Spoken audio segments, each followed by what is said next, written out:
une fois que vous avez publié votre contenu sur l'espace en ligne et que vous souhaitez ouvrir ou rouvrir votre contenu de formation, eh bien, vous allez utiliser ouvrir une animation ou un contenu.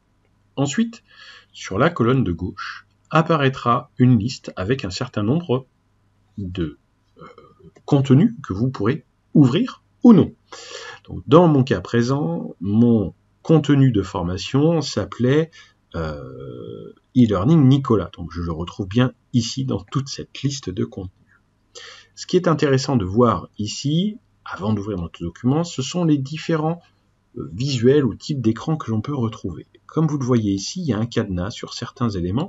Ça veut dire qu'ils sont verrouillés par un autre utilisateur. Donc, quelqu'un d'autre qui utilise aussi le DGT Creator, en tout cas le LCMS Talentsoft, eh bien, du coup, a ouvert ce document sur son poste. Ensuite, ici, avec le pictogramme donc bleu, c'est un document qui est en cours de modification sur mon poste à moi. Donc, il suffirait de double-cliquer dessus pour pouvoir l'ouvrir. Ensuite, dernier élément, c'est le point d'exclamation rouge. Donc, ce document a bien été créé sur mon poste, mais n'a cependant jamais été sauvegardé en ligne.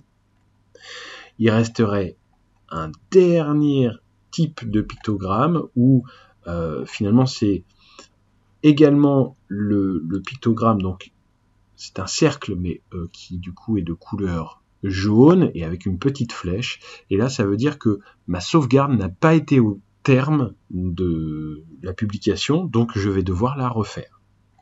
Là, je vais simplement rouvrir mon contenu que j'avais appelé e-learning Nicolas. Je suis allé un peu trop loin. Il est ici. Double-clic sur ce document.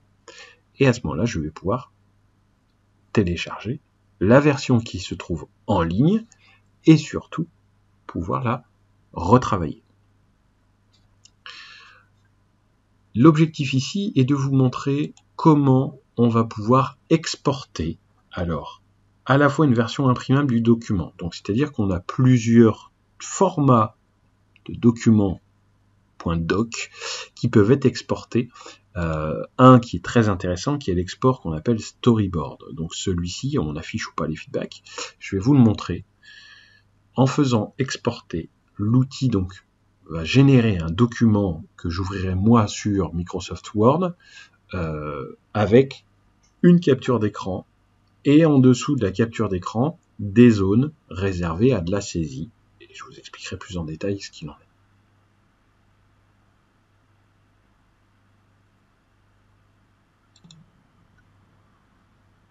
Donc l'export a été effectué avec succès. Il suffit désormais d'aller chercher donc le export e-learning Nicolas .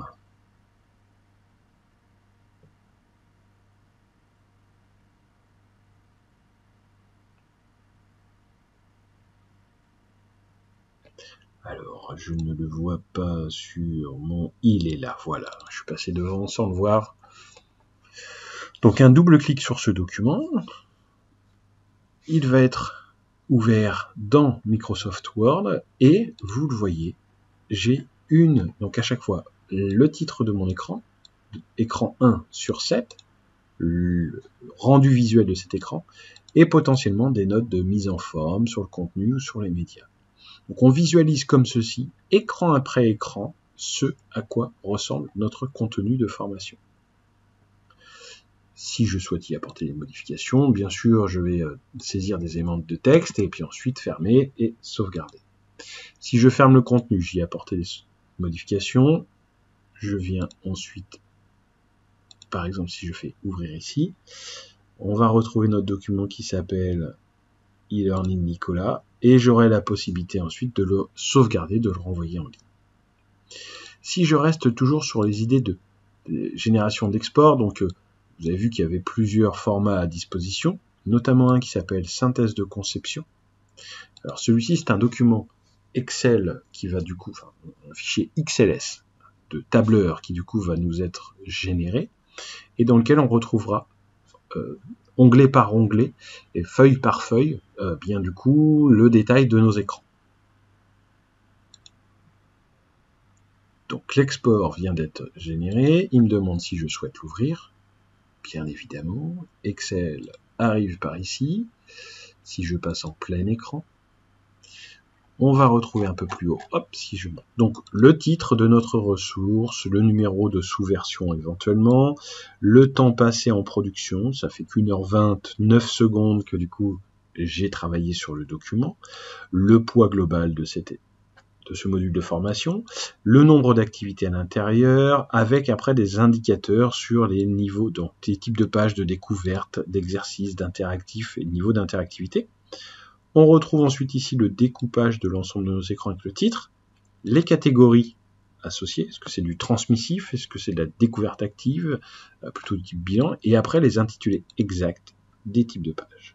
Ensuite, si je navigue au sein de ces différents volets, par exemple ici le premier, eh bien j'ai le rendu de mon élément, toujours le nom de l'unité d'apprentissage, le nom de l'activité, le numéro d'activité associé évidemment, donc potentiellement les capacités, compétences et savoir-faire qui pourraient être développés, donc là ça permet de vous le saisir, des notes de commentaires que vous pourriez également intégrer, et ensuite la liste des éléments visuels, des illustrations utilisées.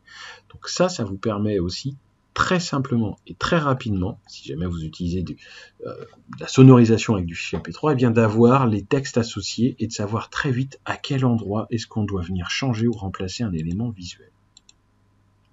Donc ça c'est l'export dit de synthèse. Autre élément d'export, on a en fait le fichier CSV de conception. Alors, actuellement, il ne me propose pas de le faire pour une simple et bonne raison, c'est que je n'ai pas d'audio prévu dans mon module. Donc, je vais ajouter dans la page introduction un élément. Alors, je vais rappuyer sur le bouton ici, hop, note de conception, qui m'affiche cet élément-là. Et ensuite, avec le bouton son, je vais dire, ben voilà, là ici j'aurai un son qui va s'appeler introduction, ou qui serait lu par mon acteur qui s'appelle par exemple Franck. Eh bien, le texte ici serait mon premier e-learning avec Nicolas Chauffin, par exemple. Maintenant, si j'enregistre mon travail et que je décide de faire un export de fichier de conception, donc là il me dit que j'en ai bien un, je vais mettre ça directement sur le bureau, l'export a été fait, parfait.